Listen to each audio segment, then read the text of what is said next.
হুঁশিয়ার হুঁশিয়ার হুঁশিয়ার অসম পুলিশ হুঁশিয়ার হুঁশিয়ার হুঁশিয়ার অসম পুলিশ হুঁশিয়ার হুঁশিয়ার হুঁশিয়ার মোহাম্মদ মিনা মুর্দাবাদ মুর্দাবাদ মুর্দাবাদ Mohammad Mina go back Mohammad Mina go back Assam police হুঁশিয়ার হুঁশিয়ার হুঁশিয়ার অসম পুলিশ হুঁশিয়ার হুঁশিয়ার হুঁশিয়ার মোহাম্মদ মিনা গো ব্যাক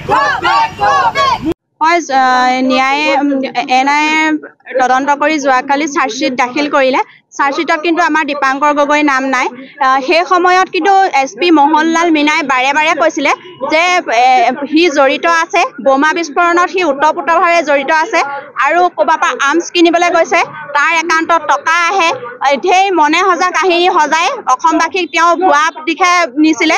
কিন্তু এতিয়া যে প্ৰমাণ হ'ল, তেওঁৰ লাজ লাগিছে নাই? এনআইএ চাৰ্জশ্বিটত কিয় দীপাংকৰ নাম নাহিলে? এই তিনিগৰাকী SDPO আৰু OC Titabar OC SP Mohanlal Meena, এই তিনিগৰাকীক মই মুখ্যমন্ত্ৰী ডাঙৰীয়া এটাই অনুৰোধ জনাম, তেওঁলোকক কঠোৰৰ পৰা কঠোৰ শাস্তি দিয়ে। আজি মোৰ ভাইটি নাইকিয়া হৈছে, কাইলৈ আপোনালোকৰ হওক। আৰু এজনী মাকৰ এজন দেউতাকৰ বুকৰ পৰা এটাই সন্তান কাঢ়ি লৈ গৈছে আপোনালোকৰ। তেওঁ লাজ লাগিব লাগিছিলে। এতিয়া তেওঁ যে নাটক ৰচনা কৰিব পাৰে, এজন উচ্চ বিষয়া হৈ তেওঁ SP আসনত বহি তেওঁ এনেকুৱা নাটক ৰচনা কৰি দুখীয়া পৰিয়ালক হাৰাশাস্তি কৰি মাকৰ বাপেকৰ বুকৰ পৰা ল'ৰা কাঢ়ি নিছে। ভাষা শেষ হৈ গৈছে আমাৰ। সমগ্ৰ অসমৰ বাবে দুৰ্ভাগ্যজনক বিষয় আমাৰ জীয়াই থকা যিটো নিৰাপত্তাৰ প্ৰশ্ন আহে।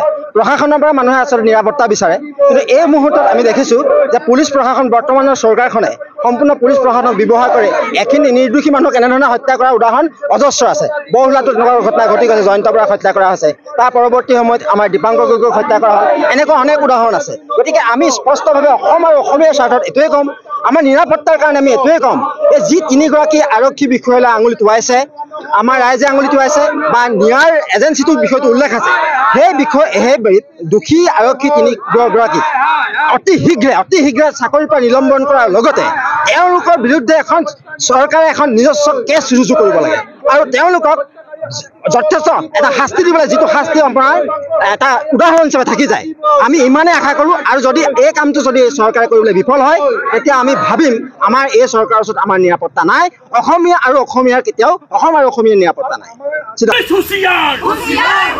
অসম পুলিচ হুঁশিয়াৰ অসম পুলিচ হুঁশিয়াৰ মোহাম্মদ মিনা মুৰ্দাবাদ Mohammad Mina go back Mohammad Mina go back Assam police হুঁশিয়াৰ অসম পুলিচ হুঁশিয়াৰ মোহাম্মদ মিনা গো ব্যাক। ন্যায়ে এনআইএ তদন্ত কৰি যোৱাকালি চাৰ্জশ্বিট দাখিল কৰিলে। চাৰ্জশ্বিটত কিন্তু আমাৰ দীপাংকৰ গগৈ নাম নাই। সেই সময়ত কিন্তু SP মোহনলাল মীনাই বাৰে বাৰে কৈছিলে যে সি জড়িত আছে, বোমা বিস্ফোৰণত সি ওতঃপ্ৰোতভাৱে জড়িত আছে আৰু ক'ৰবাৰ পৰা আৰ্মছ কিনিবলৈ গৈছে, তাৰ একাউণ্টত টকা আহে, ঢেৰ মনে সজা কাহিনী সজাই অসমবাসীক তেওঁ ভুৱা দিশে নিছিলে। কিন্তু এতিয়া যে প্ৰমাণ হ'ল, তেওঁৰ লাজ লাগিছে নাই? এনআইএ চাৰ্জশ্বিটত কিয় দীপাংকৰ নাম নাহিলে? এই তিনিগৰাকী SDPO আৰু OC Titabar OC SP Mohanlal Meena, এই তিনিগৰাকীক মই মুখ্যমন্ত্ৰী ডাঙৰীয়া এটাই অনুৰোধ জনাম, তেওঁলোকক কঠোৰৰ পৰা কঠোৰ শাস্তি দিয়ে। আজি মোৰ ভাইটি নাইকিয়া হৈছে, কাইলৈ আপোনালোকৰ হওক। আৰু এজনী মাকৰ এজন দেউতাকৰ বুকৰ পৰা এটাই সন্তান কাঢ়ি লৈ গৈছে আপোনালোকৰ। তেওঁ লাজ লাগিব লাগিছিলে। এতিয়া তেওঁ যে নাটক ৰচনা কৰিব পাৰে, এজন উচ্চ বিষয়া হৈ তেওঁ SP আসনত বহি তেওঁ এনেকুৱা নাটক ৰচনা কৰি দুখীয়া পৰিয়ালক হাৰাশাস্তি কৰি মাকৰ বাপেকৰ বুকৰ পৰা ল'ৰা কাঢ়ি নিছে। ভাষা শেষ হৈ গৈছে আমাৰ। সমগ্ৰ অসমৰ বাবে দুৰ্ভাগ্যজনক বিষয় আমাৰ জীয়াই থকা যিটো নিৰাপত্তাৰ প্ৰশ্ন আহে।